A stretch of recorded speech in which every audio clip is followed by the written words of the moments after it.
Federation of Agriculture. On today's episode, we're going to visit a couple of farms across the province that teach us more about the agriculture industry here in Newfoundland and Labrador. First, we're going to visit the Orams at Mark's Market in Wooddale, central Newfoundland. And if you want some really good red pepper jelly, you'll hit them up. Let's check it out.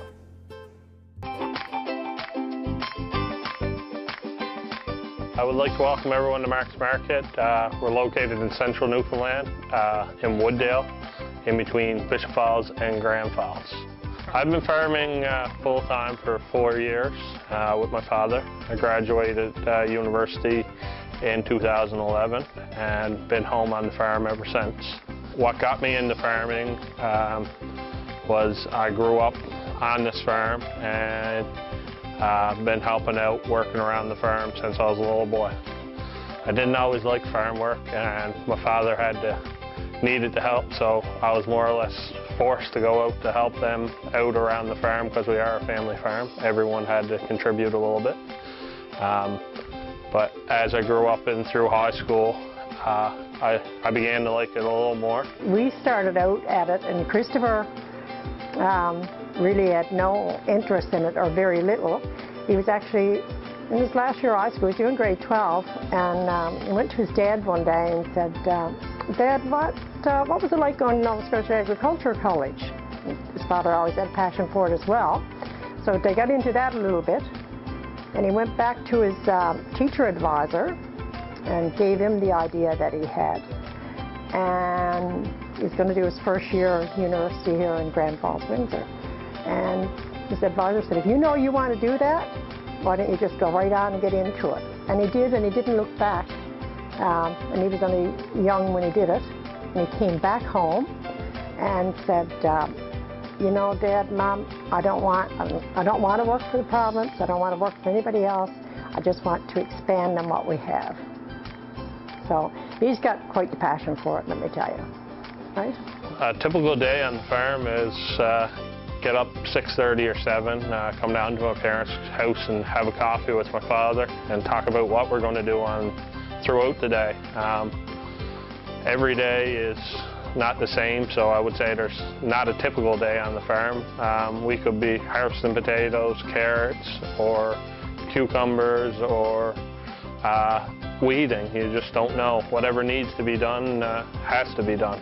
So what we grow here at Mark's Market, we grow the traditional vegetables that through the years have always been grown in Newfoundland, and some non-traditional vegetables such as beans and peas, kale, cantaloupe, watermelon.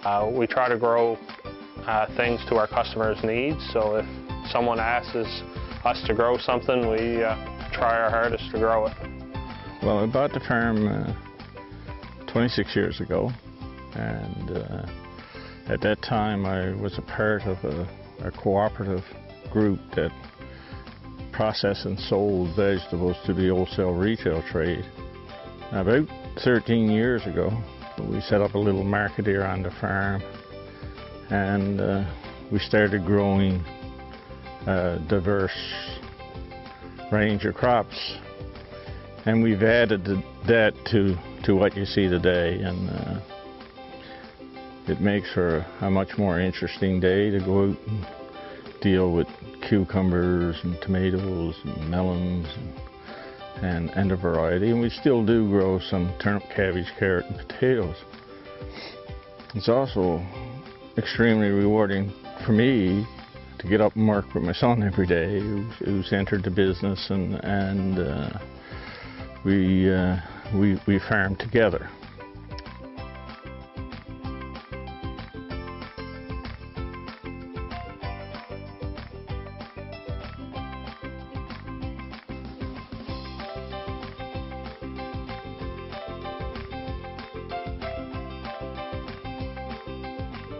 Pick one here and cut it for you.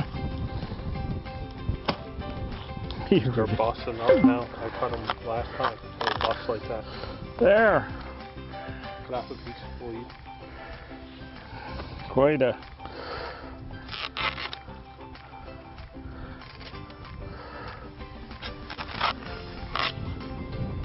full of water and full of sugar. It's natural sugar, beautiful.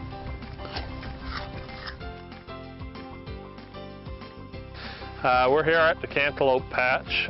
We started growing these 2 years ago. Last year was a good success and we had great demand for them, so we put in a lot more plants this year.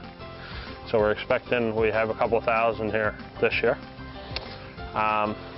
The fruit that aren't typically grown in Newfoundland, so we have to do some special things to get them to grow. The first is to lay down this black plastic that's here. Once the black plastic's put down, we plant our plants that were grown in a greenhouse into the black plastic and put these hoops out and make like a little greenhouse over top of the plants. So what I like most about farming is starting a new year and being able to turn the soil over after a long winter and being able to wonder what your crops are going to do this year. My favorite time of the year is the fall of the year when we're doing the fall harvest. Seeing the crops mature and looking at the quality of the crop that's out there. I particularly like tomatoes. The tomato crop turning green to red and managing and picking that crop is my key crop. It's a beautiful time of the year. A lot of you people have heard the science and the art of farming. I find the fall of the year more appeals to the art side of myself.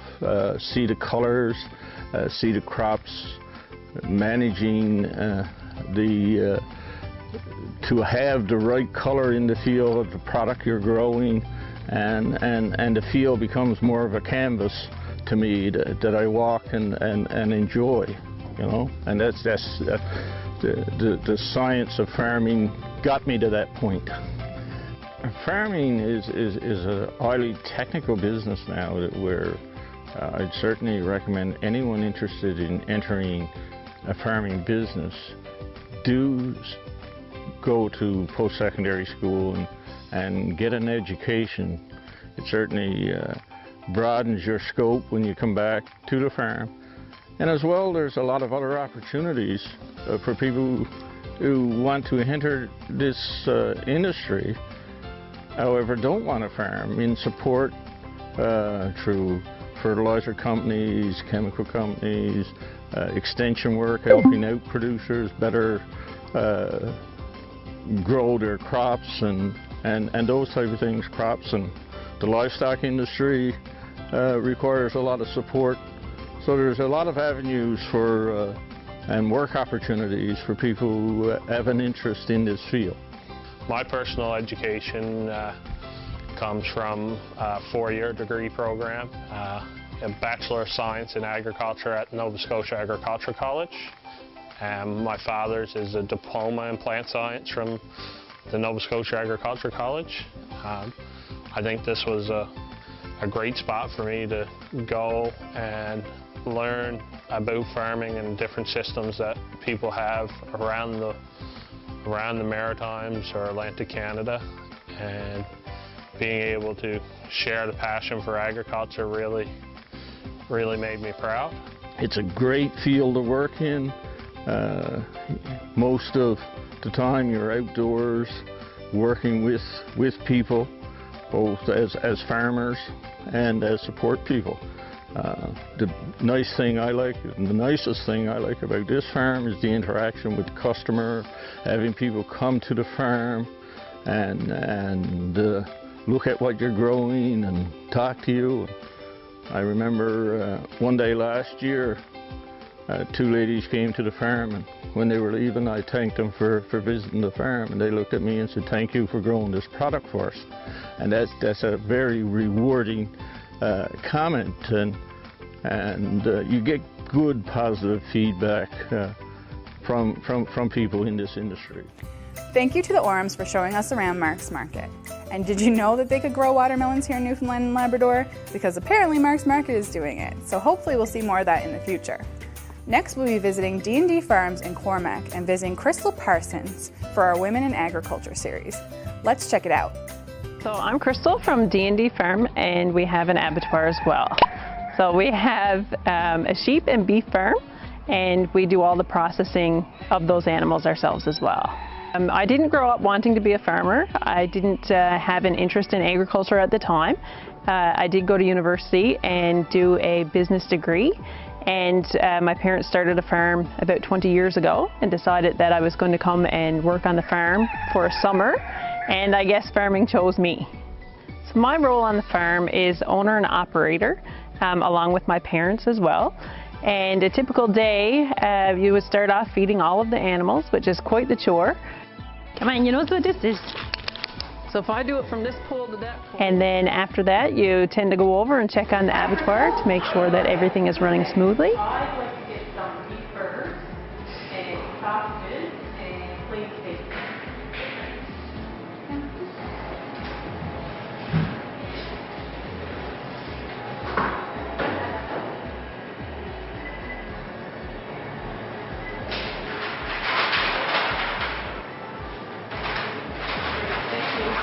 And then it's back again in the evening to do some more chores. So that could be weighing the lambs, it could be doing some health checks with the cows, and then it's back to feeding again in the evening before the day is finished.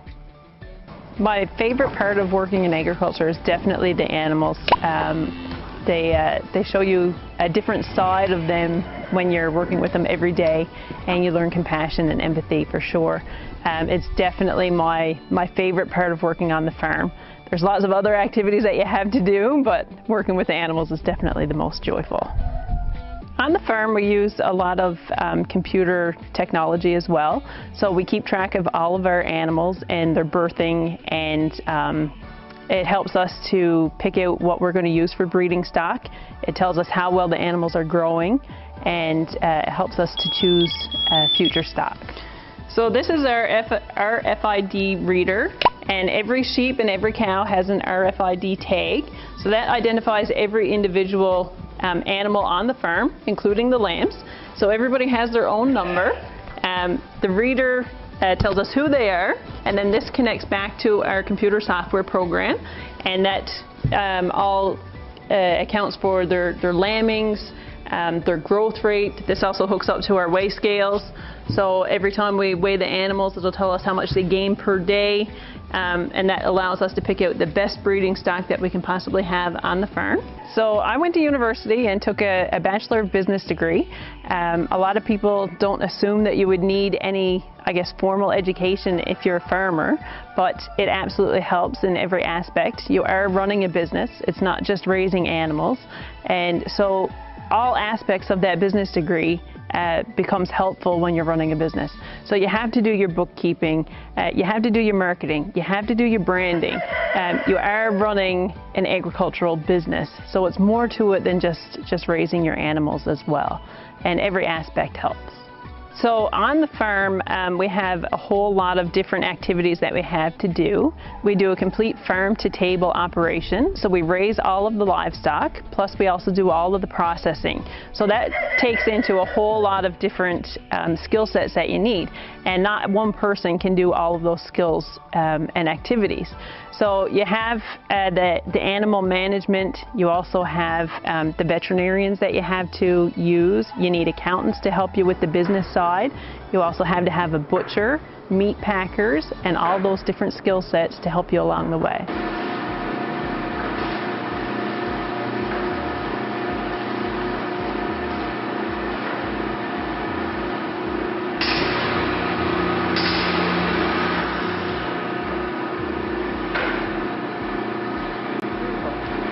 So here on the island, we are a little bit at a disadvantage in that we have to bring most things in. So the more that we can become self-sufficient with whether it's animal feed or any other aspect, it's more the better. So we try to make all of our own forage. We still have to work on some of the fields to get to that point where we're self-sustainable. But anything that you can do, whether it's baling, your own feed source, making your own, sorry guys, making your own silage so that you have your own self-sufficient feed source makes everything a little bit more cost efficient, and then you're limited on the amount of stuff that you have to bring onto the island. The biggest piece of advice that I would give somebody looking to get into agriculture is to do your research. It's not just about having animals. You also have to make sure that you have a market, and you have to love what you do. So make sure that it's something that's suitable to you and it becomes a lifestyle, something that you want to do every day. And that would go for any career, for anybody. Just make sure that you love what you do. So we sell all of our products through the farm. We have a storefront at the abattoir, and most of our product goes out through there. We also provide products to certain restaurants, and we're hoping to get into a local grocery store very soon. We started the sheep side of the farm in November of 2016, and we brought in 50 females and 3 rams from a farm in Ontario. And since then we've grown our breeding stock to about 250 to 300 sheep. And that's the range that we like to keep it at. So with those females and the type of sheep that they are, they can breed out a season. We could market up to about 800 to 1,000 animals per year if they're used in an intensive lambing program. And this past year we've added in some beef animals. So we currently have 31 beef animals between the cows and the calves. And we're hoping to aim to about 50 breeding cattle, and along with their calves as well. And we sell all of that locally through our abattoir. So we sell on a farm gate basis, which so the consumer comes right into the building and they purchase the meat from us. And that allows us to have that communication with our customers directly. So it's a family farm, and we also kind of operate that way so that our customers get to know us and we get to know them as well. So it's a very community-oriented business.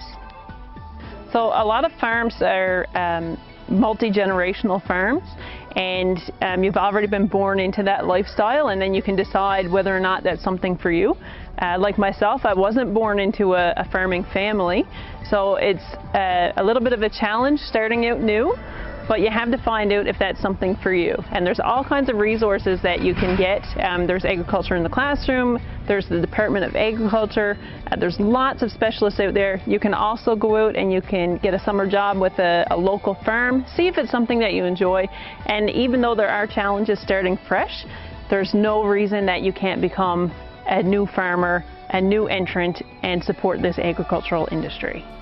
Thank you, Crystal Parsons, for showing us around D&D Farms. I actually got to go on this farm tour. My favorite part was seeing the baby lambs. Next, we'll be visiting a cranberry farm in Bishops Falls, Recon Development Cranberry Farm, and seeing their packaging facility, Cran Pack Foods Limited in Centerville. Let's go check it out. I'm Corey Reed. I got the 50-acre cranberry farm here in central Newfoundland, Recon Development. We started in 2009 and developed to this 50-acre farm here now. On our farm we grow 2 different types of cranberries mainly. We got Stevens variety and Pilgrim variety. We also got 4 new hybrids we brought from Rutgers University in New Jersey. So they're test varieties. So we're hoping they're going to be very productive in the coming years. We got 16 fields, cranberry beds developed there now, and we got a couple more that's still undeveloped. So when they plant cranberries, initially have to level the bag off so it's equal level for flooding for water. Then we put about 6 to 8 inches of sand on top of the bag, and we put drainage tile through the bag because cranberries don't like to be wet. People think they grow in water, but they actually like to be dry when they're growing. Water is only used for harvesting and for frost protection. Once that's done, we run irrigation lines so we get an irrigation system to protect the berries from the frost and protect the buds in the spring. You get plugs from a nursery, individual plugs. You plant them about a foot apart, and they grow as a vine, similar to blueberries, partberries, berries, strawberries, and they grow upright. And all them uprights have different flowers that get pollinated by honeybees we bring in, the natural bees that's around the area. You need bees to pollinate, so without the bees you don't get no food. So you got to have the bees. So once they're pollinated, they grow through the summer. Early October is the cranberry farmer's best time of year, so they're ready to harvest. Cranberries actually have a little air pockets inside that makes them float. Put water on the fields, And then we go over fields with a tractor like this or similar, which knocks the berries off in the water and they float.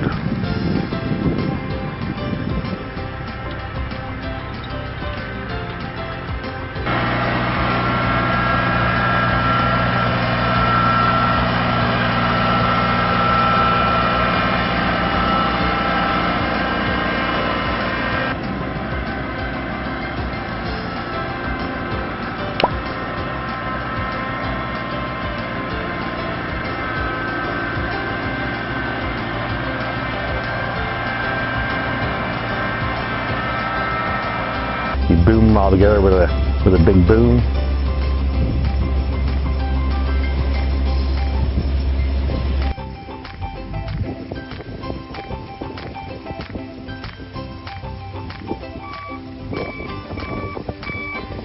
And then you pump them in.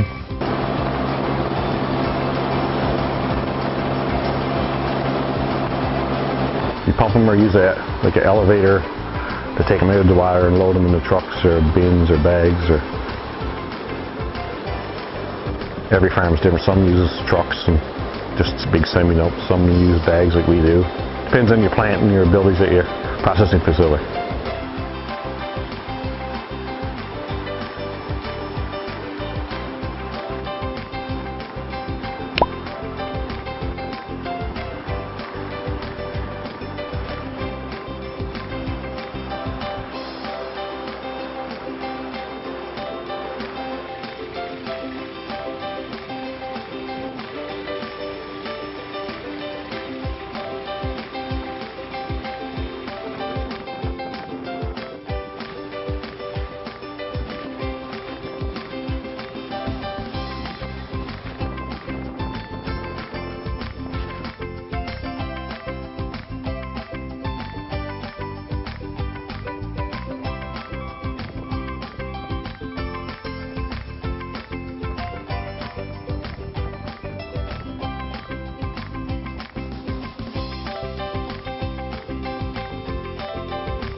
So once our berries are harvested here and loaded aboard trucks to go to our processing plant, to go there and they're cleaned and processed again.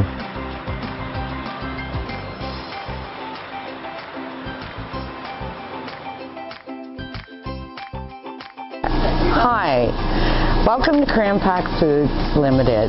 We're a company based in Centreville, Newfoundland, central part of the province, and we're processors of cranberries that are grown in Newfoundland. We have several farms in central as well as on the west coast of the province who harvest and deliver their product to the plant here. They arrive on flatbed trucks.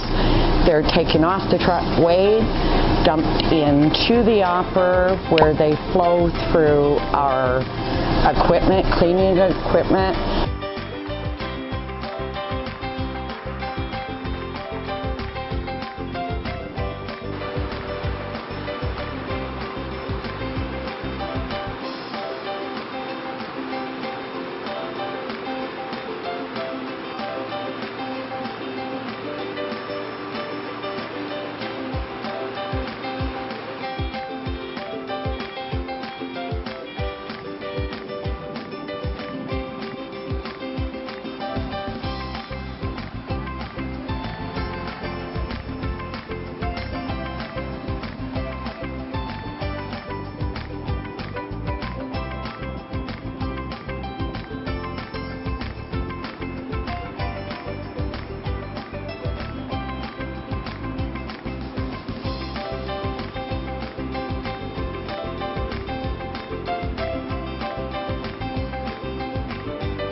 equipment, and they end up here.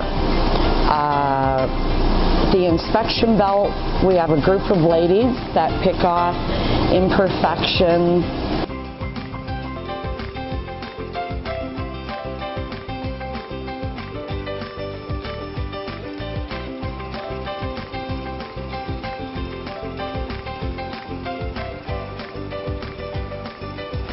And they proceed on to our racks in the trays where they're put into blast freezers and they're frozen IQF.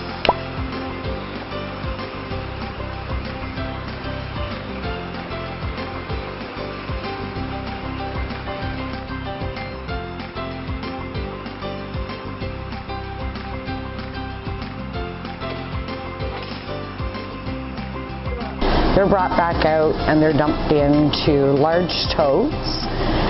And we also do a bit of secondary processing in smaller boxes and gallon bags for local sales on the island and in the area. But most of our product right now goes to international markets and they're distributed worldwide. If you want to learn more about agriculture in the classroom in Newfoundland and Labrador, you can check us out at aitcno.ca.